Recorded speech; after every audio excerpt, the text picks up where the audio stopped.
La ética judicial se ha convertido en uno de los factores más importantes para legitimar la actuación de los juzgadores. Es su desempeño laboral independiente e imparcial lo que genera confianza en la sociedad.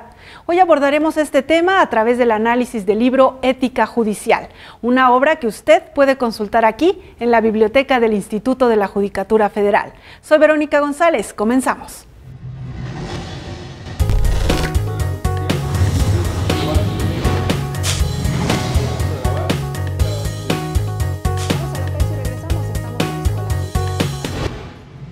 Y para hablar precisamente sobre el tema de hoy, nos acompaña aquí en el auditorio del Instituto de la Judicatura Federal el magistrado Ariel Alberto Rojas Caballero. Él es egresado de la Facultad de Derecho de la UNAM, maestro en Derecho Fiscal por el Colegio Superior de Ciencias Jurídicas de la Ciudad de México, doctor en Derecho por la máxima casa de estudios, y él ha sido docente aquí en el Instituto más de 20 años, ¿verdad, magistrado?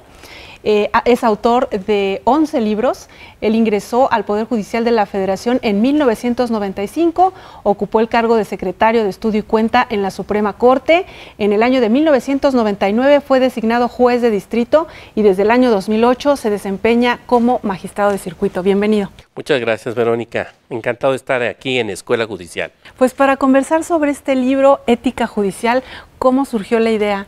Fíjate que como un gran acierto del comité académico de nuestra escuela judicial fue que incorporar como la primera materia del curso básico de formación y preparación de secretarios del Poder Judicial de la Federación un seminario de ética judicial.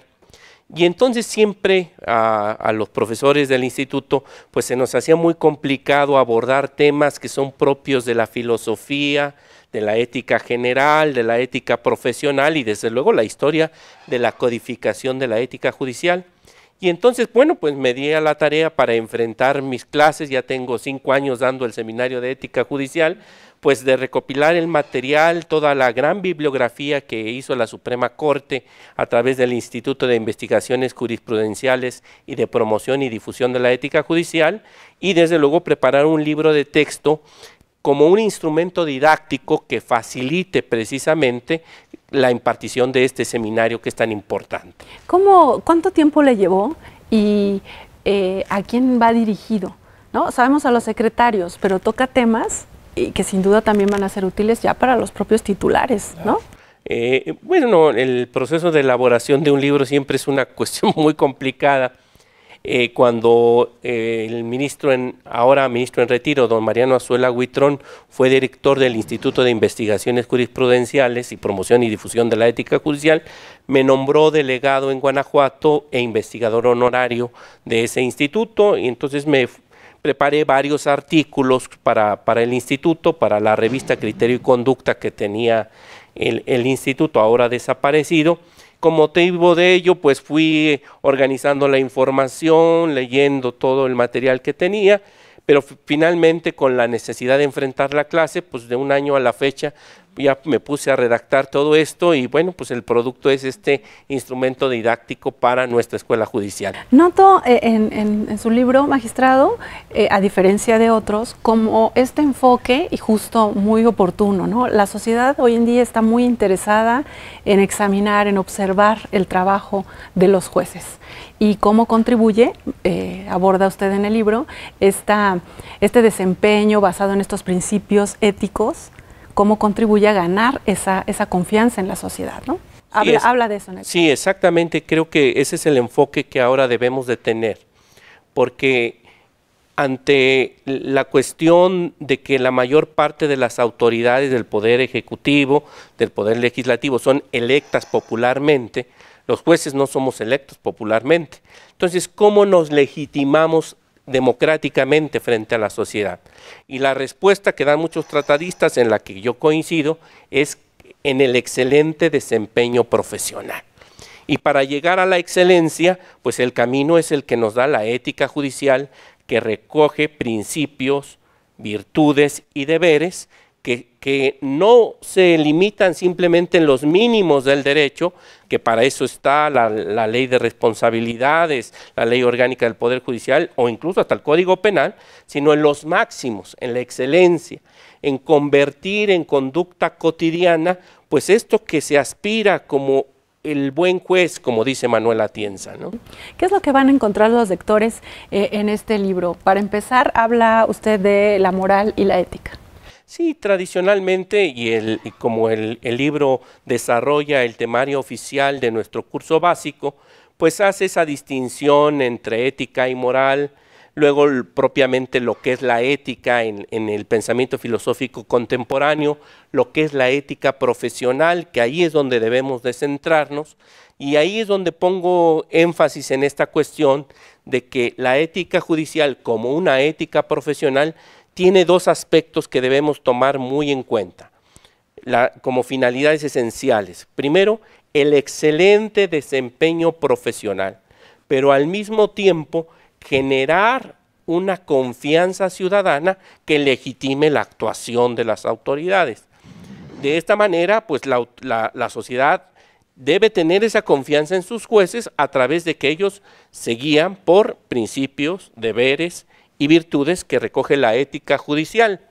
Pero además creo que es muy importante el desarrollar los principios, las virtudes y los deberes que los distintos códigos han ido incorporando.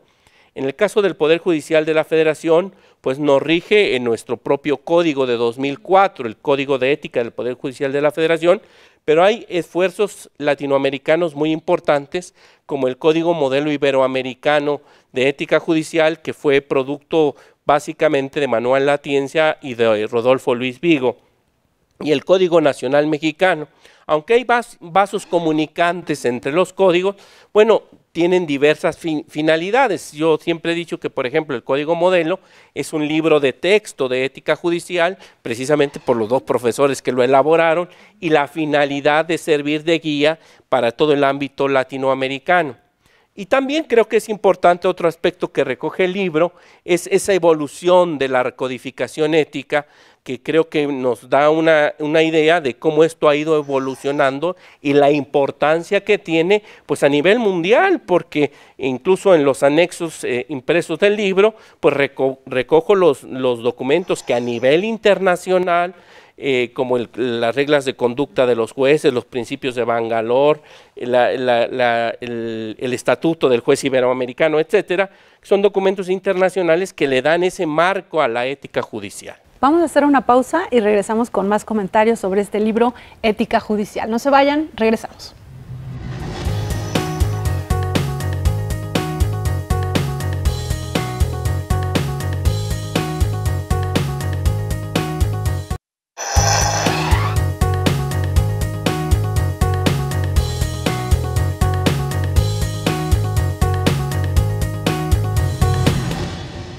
Ya estamos de regreso conversando sobre este libro, Ética Judicial, y nos comentaba, magistrado, en el bloque anterior sobre el Código de Ética Modelo a nivel iberoamericano y qué sucede con el nuestro, con el Código de Ética Judicial. Pues precisamente cuando don Mariano Azuela Huitrón era presidente de la Suprema Corte y del Consejo de la Judicatura Federal, pues se tuvo que enfrentar el compromiso internacional en el ámbito iberoamericano de elaborar nuestro propio código.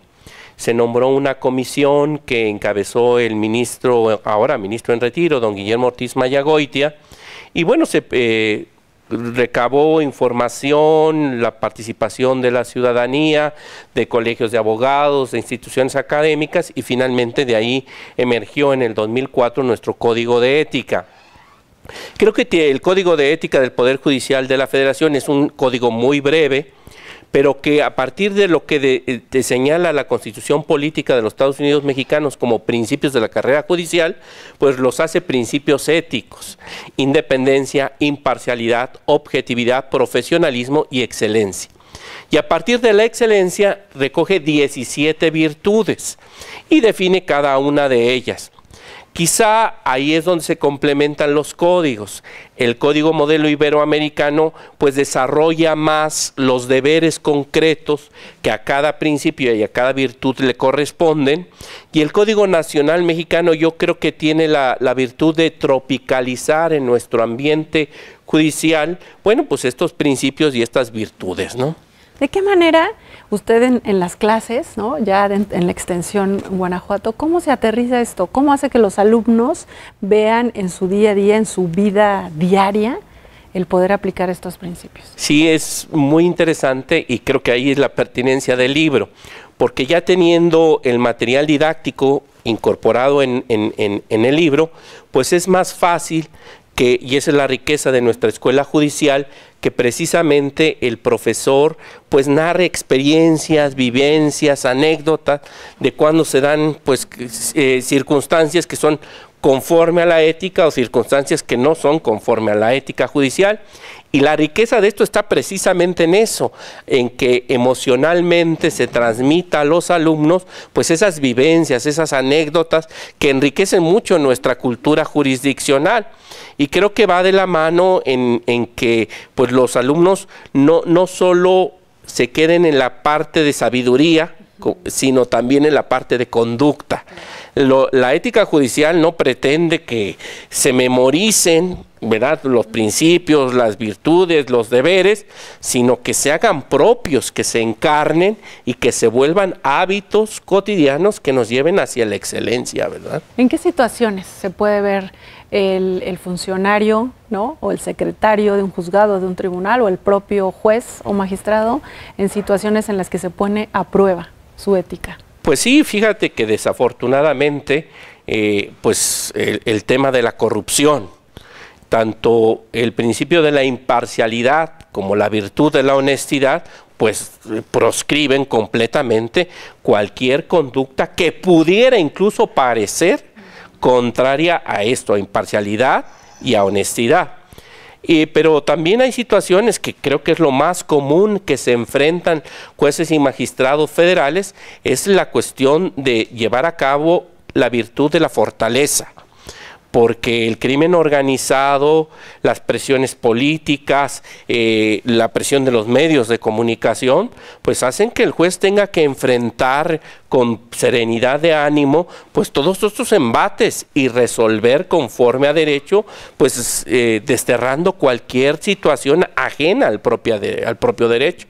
Entonces, sí creo que en este momento el tema de la corrupción es muy importante, que a través de principios, de virtudes y deberes éticos y su desempeño cotidiano, pero además haciéndolo de forma tal que la sociedad tenga esa confianza que se está resolviendo imparcialmente en cada caso.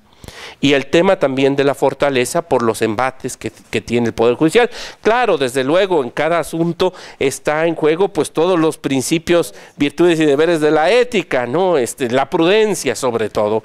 La prudencia en ponderar, analizar todo y resolver imparcialmente.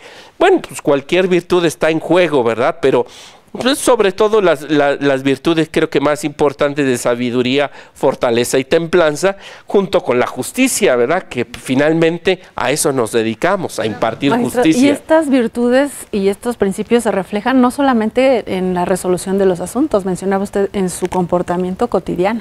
Sí, fíjate que esto es bien importante, porque si lo que queremos lograr, y es el segundo objetivo de la ética profesional en general y de la ética judicial en particular, la confianza ciudadana, pues está en juego la integridad.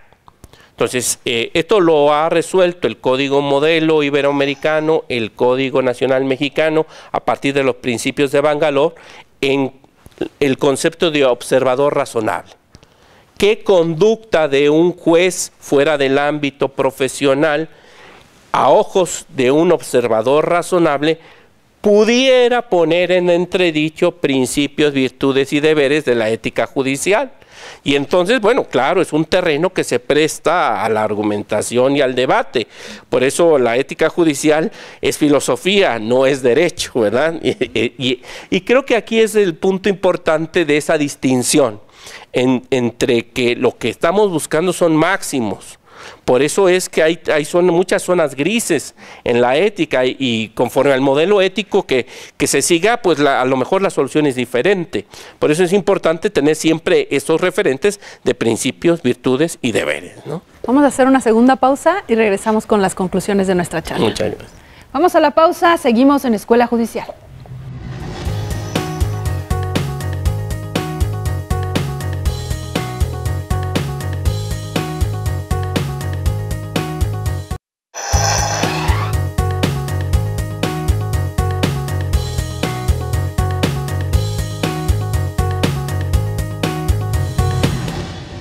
Ya estamos en la parte final del programa de hoy conversando con el magistrado Rojas Caballero sobre este libro.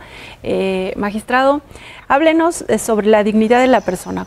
Ahí menciona en el libro como fundamento de la ética. Sí, efectivamente, hay que entender, y esa es la importancia que tiene la ética judicial, que tiene como fundamento, como base, el respeto a la dignidad humana.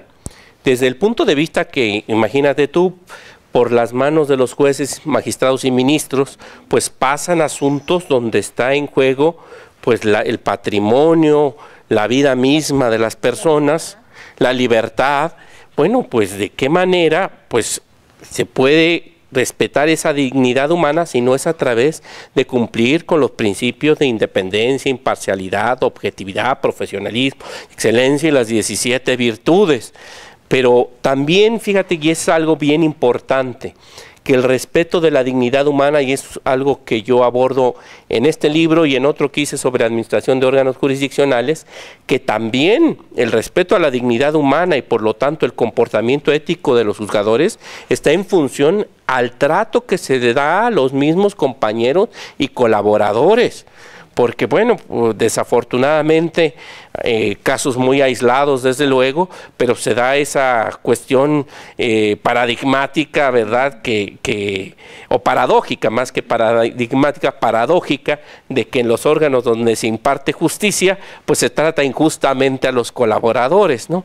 Entonces, la dignidad humana y la ética judicial se relacionan así, en el trato digno, en el respeto a la dignidad de los justiciables, pero también a los colaboradores, ¿no? ¿Cómo se toman los alumnos de esta clase, en el curso básico, este tema de la ética judicial? ¿Hay apertura? ¿Están interesados? Pues yo creo que aquí, y ahí es donde tiene que usar uno diversas estrategias didácticas, y creo que ya contando con que los contenidos de aprendizaje están desarrollados en el libro, pues se puede aprovechar para hacer espacios con dinámicas. Yo por lo pronto acudo a, desde luego, lluvias de ideas para los temas, sociodramas, foros, paneles, proyección de pequeños videos. La idea es que esto se vuelva más sociabilizado, más emotivo, para que realmente se encuentre un aprendizaje significativo.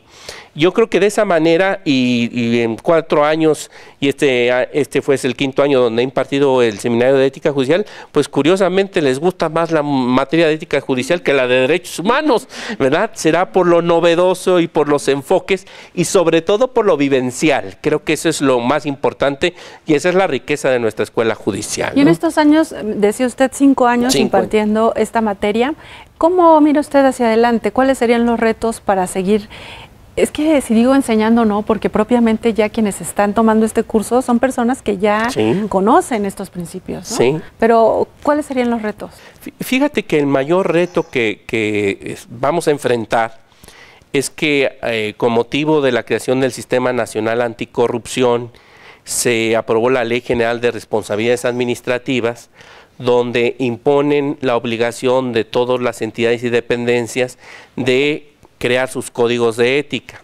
Creo que hasta ahí vamos bien. El problema es que la misma Ley General de Responsabilidades Administrativas distorsiona la ética pública, y la vuelve derecho porque establece como una falta no grave el incumplimiento a los códigos de ética. Yo creo que aquí es donde se va a distorsionar completamente esto, porque hemos optado siempre por la idea, es la tradición iberoamericana en general, aunque hay algunas excepciones, de que la ética judicial pues es autónoma, es de cumplimiento voluntario por parte de los destinatarios, es una exhortación a la excelencia, pero ahora no, con esta cuestión en nuestro país que creo que va a ser preocupante, pues se vuelve derecho. Y entonces, bueno, pues entonces, ¿para qué están las leyes de responsabilidades? No, creo que eso va, lejos de fortalecer la ética judicial, la va a limitar y la va a encajonar pues en los tipos administrativos sancionatorios que tiene la Ley de Responsabilidades o la Ley Orgánica del Poder Judicial de la Federación. Creo que esto va a ser un tema muy importante, de mucho debate, y que desde luego pues tendremos que enfrentarlos con las bases que tenemos de ética judicial, ¿no? Y para ustedes en la vida práctica como juzgadores, ¿cuál es el reto en esta materia de ética? No, pues fíjate que todos los días y con cada asunto, con cada problema que surge en los órganos jurisdiccionales, pues el tener esas referencias de los principios, de los deberes y las virtudes, pues lo hace uno reflexionar sobre su conducta, es un llamado de atención, oye, aquí estás perdiendo la objetividad, oye, aquí estás perdiendo imparcialidad, oye, ¿dónde queda la excelencia, el profesionalismo, ¿no? Entonces, creo que siempre es un referente para nuestra propia conducta, para reflexionar sobre nuestra conducta y desde luego para tener claro lo que debemos hacer y lo que no debemos hacer.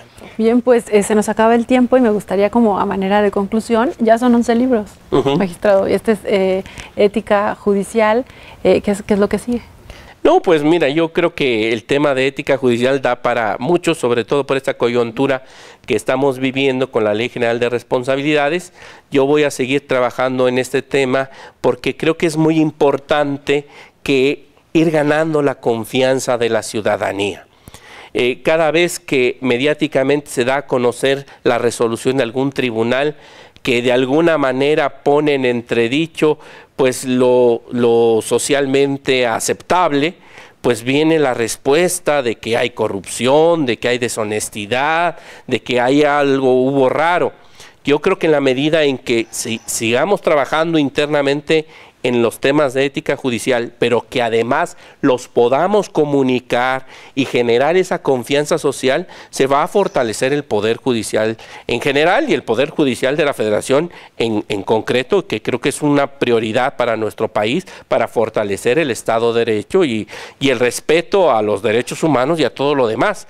Pero sin una judicatura que se guíe por principios, virtudes y deberes, pues es imposible tener esa esperanza de tener Estado de Derecho, ¿no? Bien, pues magistrado Rojas Caballero, muchísimas gracias por habernos acompañado aquí en la Muchas gracias, no, Vero, muchas gracias por invitarme y encantado de estar en la Escuela Judicial hoy. Gracias, y gracias también a ustedes por su atención, al equipo de producción que hace posible este programa.